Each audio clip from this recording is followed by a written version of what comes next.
Good afternoon. High Commissioner of Sri Lanka here in the UK, Lord Sheikh Sir Alan Yarrow. There you are.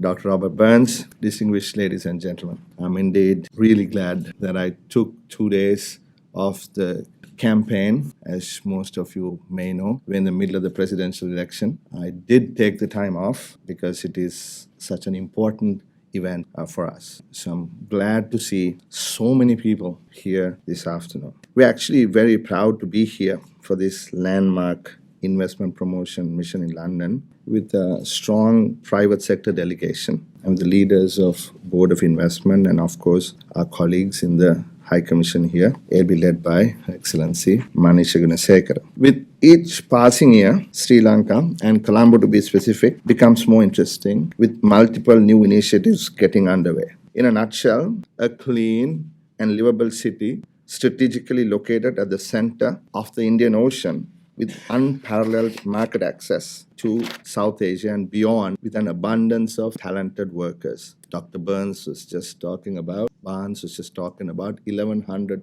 highly skilled professionals actually developing, improving the engine that runs. How much did you say? 4 trillion? 8 trillion? 4 trillion?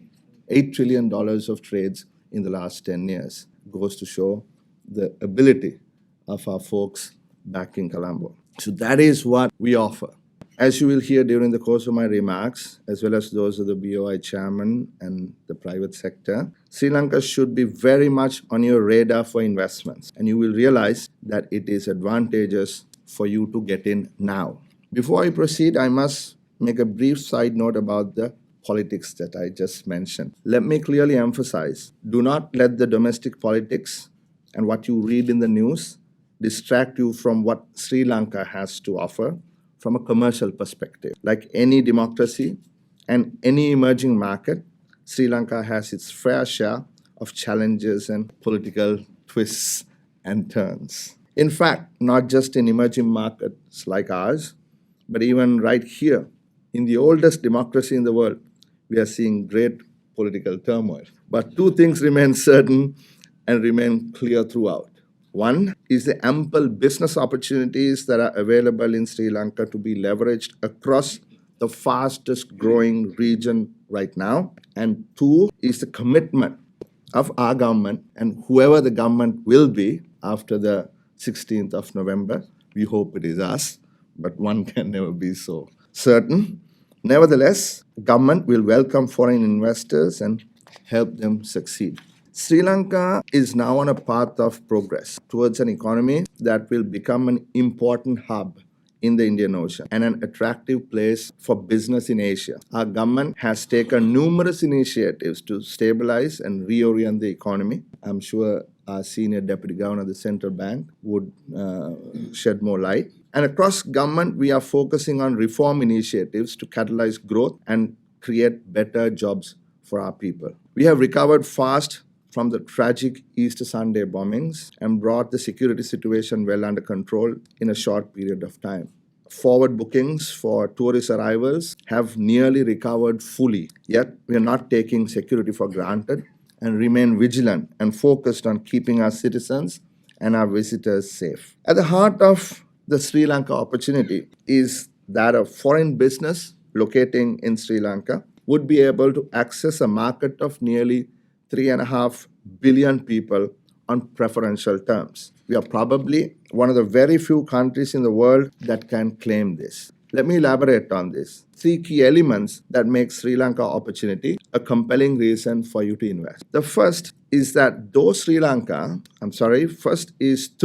Lanka, you will have access to a large growing market beyond our domestic market. We already have preferential access to a market of 1 billion plus through our FTA with India, which will soon be expanded to a comprehensive agreement covering services and investment. With our proximity to the fast-growing South Indian states, you will have easier access to these markets from Colombo than even some parts of India. The market size of just the 5 South Indian states of Tamil Nadu, Andhra, Karnataka, Kerala, and Telangana of 250 million is some $800 billion US dollars. Beyond India, we already have an FTA with Pakistan, and we are negotiating a comprehensive FTA with China and FTAs with Thailand and Bangladesh. As you know, we also have preferential access to the European Union through GSP Plus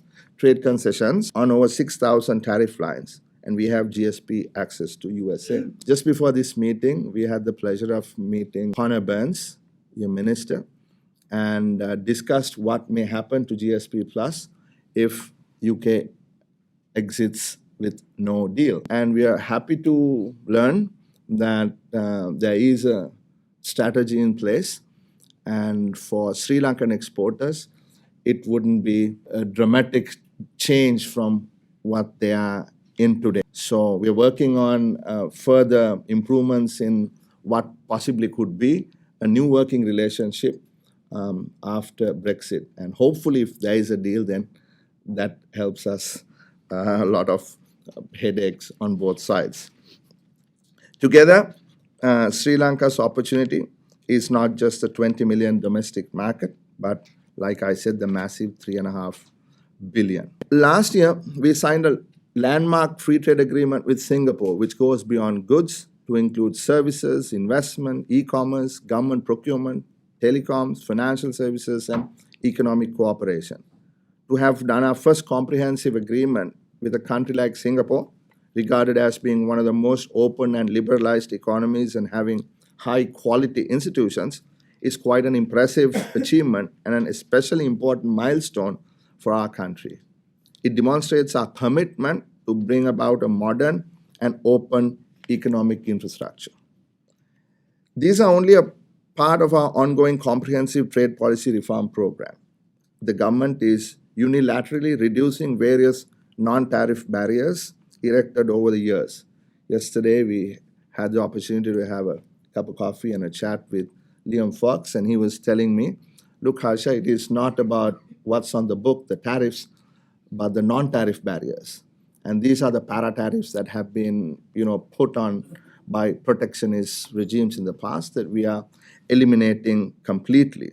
Last year, we removed 1,200 items, and all the rest para-tariffs will be removed, hopefully by 2020, 2021. We have introduced a trade remedies unit, a trade information portal, and soon an electronic single window that will link together dozens of state agencies dealing with international trade.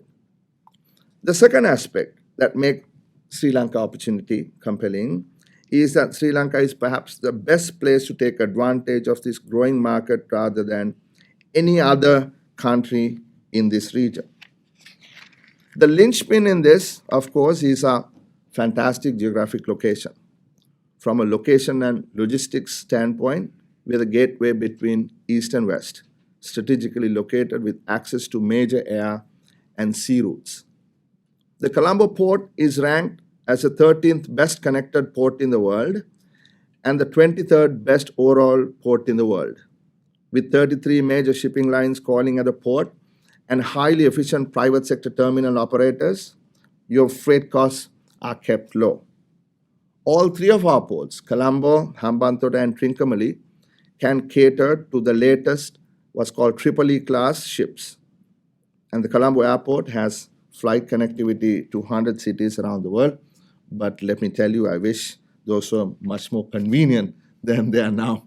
Hopefully, it will become. Sri Lanka's commercial hub legislation enables entrepot trade with very minimal tax and regulatory burdens. Through the new Colombo International Financial City and Port City projects, we are creating a unique operating environment with special laws favorable for foreign businesses and living. In fact, as the chairman of the steering committee on developing the soft infrastructure for the just reclaimed 268-hectare port city, I can tell you that we are finalizing a robust policy, legal and administrative framework, and a competitive, and I'm telling you, a very, very competitive tax regime. Soon we will present this to Parliament, an act to provide a special economic zone status to the port city. This specially designed area will let businesses, residents, and entrepreneurs enjoy much improved ease of doing business facilities, as well as trade and investment procedures that are more streamlined than the rest of the economy. These new developments mean that there will be a lot of opportunity for international logistics, entrepreneur trade, regional financial and insurance services, engineering consultancy, and fintech, and many others. On fintech, the Central Bank of Sri Lanka has set up a fintech sandbox to welcome fintech players locally and internationally to operate in Sri Lanka. I know that fintech is now a booming sector in London, and I welcome them to explore Sri Lanka as a location to springboard to the South Asian region. Beyond Port City, we are committed to improving the overall ease of doing business climate in Sri Lanka. In the most recent World Bank Doing Business Index, Sri Lanka jumped 11 places in recognition of our reforms to cut the number of days and number of procedures to register new businesses and find and register property, etc. Beyond these indices, our government is committed to proactively solving investor issues on an ongoing basis and addressing investment climate bottlenecks for existing and new investors. As Mangala of the BOI will explain, the BOI now has several investor facilitation mechanisms and single window approval mechanisms, which can help you tap into as you proceed in your investment projects. There are also infrastructure factors that make Sri Lanka the most desirable location in the region from which to tap the growing market I mentioned earlier. Our mobile and internet connectivity is widespread and cost competitive compared to others in the region. Our industrial energy tariffs are very competitive and will come down further with the next 3 years of commissioning new LNG power plants. Our water supply and air quality are among the cleanest in the region. We have a widespread road network with several new expressways completed or nearing completion. Those who know the country may find this positive development that just recently we made Palali Airport in Jaffna an international airport for the first time, and soon it will have flights connecting the important South Indian region. We have just taken a decision to liberalize domestic flights, what's called cabotage rights for foreign players. This will unlock the domestic passenger and air freight market as well. Commercial land availability is being enhanced and more transparent, and with new projects to digitalize land titling. As a foreign investor, you can obtain land on lease for up to 99 years. We are also preparing new industrial zones for foreign investors to locate. The first zone, actually, in many years, thanks to the BOI. 2 new zones have been opened close to the capital city with easy access from the expressways, and we are developing a new Hambantota logistics and industrial zone in the south of the country. The large Hambantota Special Economic Zone, bordering the new joint venture project with China merchants, will allow for heavy manufacturing and also to plug into the fast emerging regional production networks. Already work is beginning on a refinery and a dockyard, and more, I'm sure. We are proud of the investment frameworks we have in our country and can assure you that you will be treated fairly. Your investment is protected under our constitution, and we have double tax avoidance agreements with most countries. Many global banks like HSBC, Stanchart, Citi, Deutsche, and Bank of China are represented in Colombo to help facilitate your cross-border financial needs. The third and the last aspect that makes the Sri Lanka opportunity compelling is that Sri Lanka has a track record of being successful in harder parts of the value chain in several sectors. And this we take a lot of pride in. In garments, we manufacture lingerie, which is the most complex. We also manufacture high-performance athletic wear and sport shoe uppers. In rubber, we produce surgical and industrial gloves and industrial tires. Again, complex items. In electronics, We make impact sensors for airbags and seat belts with a 1 part per million quality standard. In tea and spices, we manufacture flavor extracts for the pharmaceutical and cosmetic industries. In ship and boat building, we construct complex cable laying vessels and high quality leisure crafts. In my view, the most important innovation that we are working on is the conversion of graphite, in vein graphite, into graphene, which is used for lithium batteries, fuel cells, nuclear and solar devices, for which demand, as you all know, is steadily increasing. I would think this would certainly interest those in the industry here in Manchester and other places to look at possible joint ventures in Sri Lanka. And in IT, we are not a simple BPO destination. We provide complex and innovative solutions to global clients like eBay, Uber, Emirates, and most famously, like you said, Dr. Barnes, the London Stock Exchange. Our financial analytics talent serves hundreds of the world's leading companies. Our young programmers keep winning the Google Summer of Code global competition year after year. Every year, it is won by a Sri Lankan kid, or a bunch of Sri Lankan kids. In fact, we are no longer in just outsourced software development for foreign clients. We are selling award-winning software products to foreign clients. Products like a board pack are run in the Reserve Bank of India and Bank Negara Malaysia, and Microimage HCM Cloud is now used across Southeast Asia, Cambodia, Myanmar, Indonesia, etc. CodeGen, a product company recently launched, and a startup of a PhD from nearby here, is almost done building an electric supercar entirely with homegrown engineering talent called the Vega, meaning speed in Sinhalese. I actually did drive it, but not at the 0 to 100 kilometers per hour in 3.1 seconds. And he says the production version will be 2.8 seconds. I drove it much, much slower than that. What all this makes clear is that today's Sri Lanka isn't your average South Asian country. I'm confident with the right leadership, Sri Lanka will continue to make progress. The government envisions the next decade will be led by a leader with a set of values that further enforces the incumbent administration's stance on opening up Sri Lanka to the world. Many a lesson have been learned from our past of isolationism and disregard for global expectations and values. I'm hopeful that era will not be repeated. And I'm coming to the end, so be patient.